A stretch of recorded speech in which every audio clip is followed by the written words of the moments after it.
સુરત શહેરના રામપુરા વિસ્તારમાં ધર્મ પરિવર્તન અને છેતરપિંડીનો ગંભીર આક્ષેપ સામે આવ્યો છે।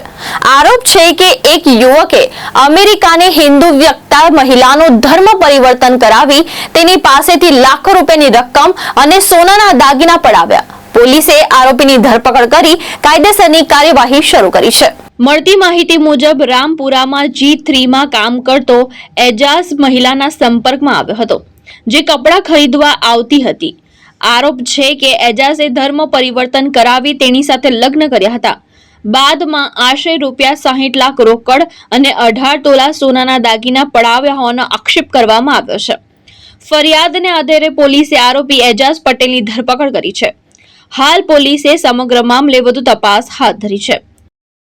ગઈ તારીખ 16/2/2026 ના એક ફરિયાદ નોંધાયેલી છે, જેમાં એક ભોગ બનનાર મહિલા અત્યારે USA રહે છે અને તેની સાથે અત્રેના લાલગેટ પોલીસ સ્ટેશન વિસ્તારમાં રહેતા એજાઝ સલીમભાઈ પટેલ ઉંમર વર્ષ 32 નાઓએ તેની સાથે ગોળદોડ રોડ ઉપર G3 ફેશનમાં ઓનલાઈન ઈ-કોમર્સ વિભાગમાં કામ કરતો હોય અને ઓનલાઈન શોપિંગ દરમિયાન તે એના કોઈપણ રીતના સંપર્ક નંબર મેળવી અને તેની સાથે મિત્રતા કેળવેલી।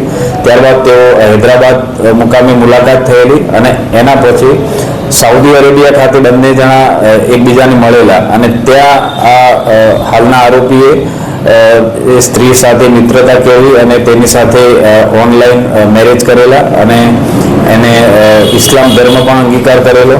ત્યારબાદ તેઓ ઇન્ડોનેશિયા મુકામે પણ મળેલા હતા। આ બધી મિત્રતા દરમિયાન હાલના આરોપીએ ભોગ બનનારને અલગ અલગ ઈમેલ ને ટેલિફોન તેમજ મોબાઈલ વોટ્સઅપથી અત્યાર સુધી 60 લાખ રૂપિયાની માગણી કરી અને તે મેળવી ચૂકેલો છે। આ સિવાય ભોગ બનનારનો હૈદરાબાદ મુકામે જે ફ્લેટ આવેલો છે એ પણ તેણે ચાવી લઈ લીધેલી છે અને ભોગ બનનારના ભાઈ સાહેબ પાસેથી આશરે 18 તોલા સોનાના ઘરેણા પણ અત્યાર સુધી લઈ લીધેલા છે।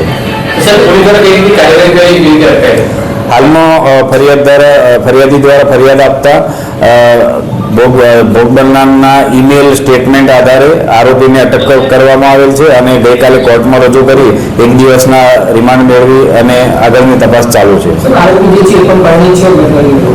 હા, તપાસ દરમિયાન હાલના આરોપી પણ પોતે અગાઉ પોતાની પ્રથમ પત્ની સાથે લગ્ન કરેલા હતા અને હાલ તેની સાથે રહે છે।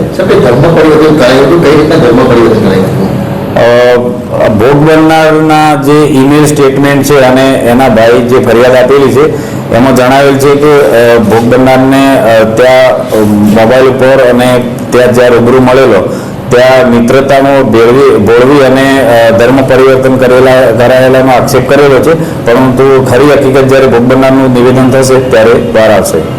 ભાવેશ ઉપાધ્યાય, દ્રષ્ટિકોણ ન્યૂઝ, સુરત।